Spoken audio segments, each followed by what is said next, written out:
right, boys, listen up. So let's talk about avoidance. What is avoidance? Avoidance is when you have some shit in the back of your mind that is just clawing at you every hour of every day, and you pretend it's not there. You pretend the whispers aren't there in your ear every second of every day. You pretend when you are lying awake at night that there's no dark corners in your mind. So you try to distract yourself. You look the other direction, right? Like that's avoidance.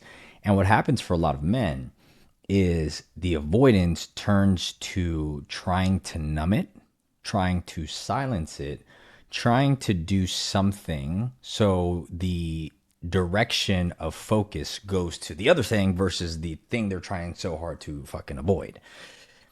Why are we talking about this? Well, avoidance leads to you fucking drinking for the sake of drinking.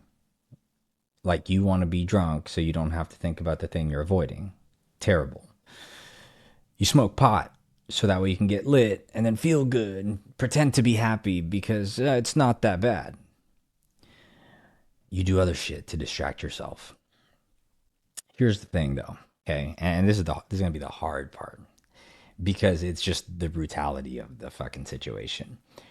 Either it is as bad as you're fearing it to be, like it's actually terrible and you fucked it off for so long that it's like compounded into some bullshit.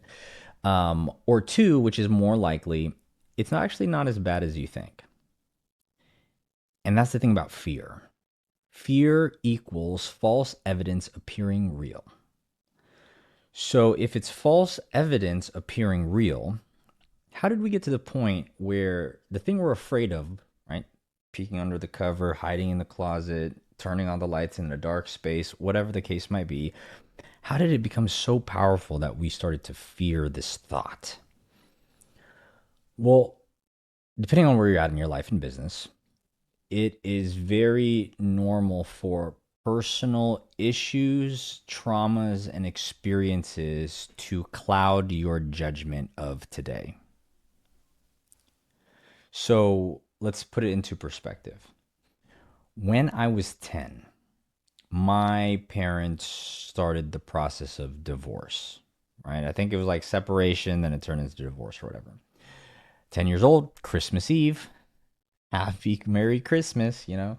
Um, that became how I viewed the world, right? My worldview changed because of that experience. So throughout life, during the holidays, for some reason, even at a very young age, I would start drinking.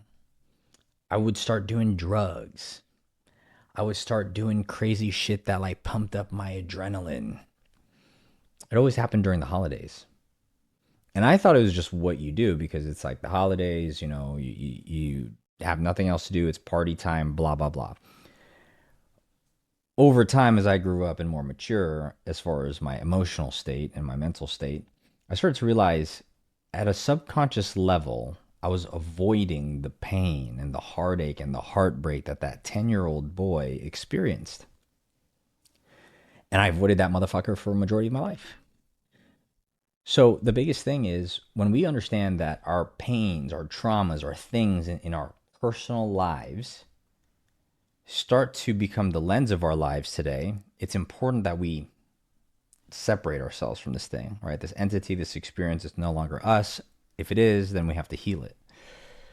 Because that can lead into some bullshit. And that's why your business doesn't grow. That's why you don't make more money. That's why you self sabotage when things start going good for you. You start doing stupid shit and blah, blah, blah, blah, blah. And then you go onto this hamster wheel of just embracing the suck. How do you move through avoidance? It's so stupid what I'm going to say, but just hang with me. In order to actually achieve a breakthrough, we have to stop avoiding the pain. We have to acknowledge that we may not even be conscious of the avoidance pattern. Well, Phil, how do I know I'm avoiding something? Can you sit still in the silence without feeling like anxiety in your chest? If you can, you might be good. You might not be avoiding shit. But if you've stayed this far into this, then you probably have some shit that's resonating with you, and there is probably some shit you are avoiding. So, how do we uncover this? I always recommend going back to pen and paper. People in this digital world always forget that a pen and a piece of paper is like the most powerful thing you can ever do and utilize as a tool. If you were to sit there and you were to, on your little piece of paper, right? You can go on Amazon, you can take whatever, like literally anything you can write on. Like this is a, I don't even know what the small rig thing. I could write on this, like there's no excuses. I have a pen right here, right? Or you can go get a notepad on Amazon for like $5. You get like 20 fucking notepads. Um, and then you start writing. The whole point is to not filter. The whole point is not to try to curate or control what's being written.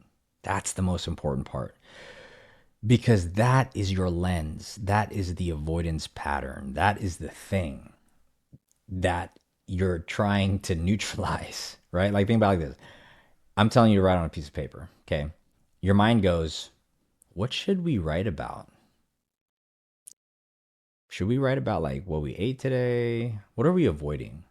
I don't really want to write about that. Maybe this is the right thing over here to write about instead. That's avoidance. You see how stupid it is? Like, we don't even know we do it. What you do is when you are doing this exercise, the very first, it doesn't fucking matter if like you thought of a bird that's purple. That's what I just thought of right now. A bird that's purple. Why did that come up? If I do this exercise, it's because my daughter is outside the office and she's cleaning. She loves unicorns, and unicorns are like pink, purple, and white or whatever. And that's why I thought of a purple, and then I thought of a bird. I don't know why. My screensaver is a forest, so probably why. But you can see how by writing a purple bird, we got deeper into why there's a purple bird in when I closed my eyes, and we found that it was because it was inspired by my daughter. Well, why was it inspired by my daughter? Well, because she loves unicorns, and unicorns have purple and pink shit. At least her unicorns do. You know, that's how we start to dig deeper into ourselves, not no longer avoiding. So, let's say you're sitting there with your piece of paper and you're like, "Man, I don't even know what to write." Guess what? That's what you write. See, that's your genuine thought. So you write that. I don't even know what to write.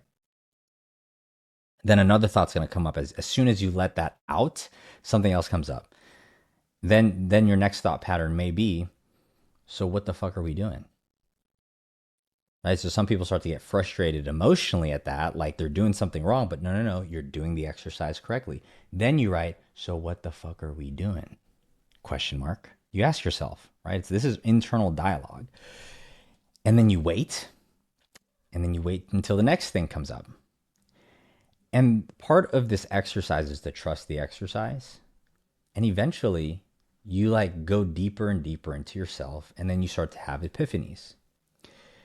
You start to understand like, oh shit, there's things that I'm like writing down, thinking about, talking about that I would have never thought I was even thinking about until I took the time to think about my thoughts. You see, it, the avoidance thing is so crazy.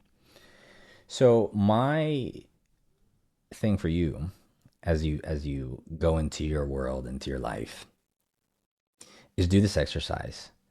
I would say set a timer for 30 minutes and do nothing else. Turn all the social media off, all of the fucking, even music, like turn that shit off. Like be in stillness, in quietness with your own thoughts. Don't listen to fucking podcasts. Don't allow any other inputs to sway you, blah, blah. Like just be in silence.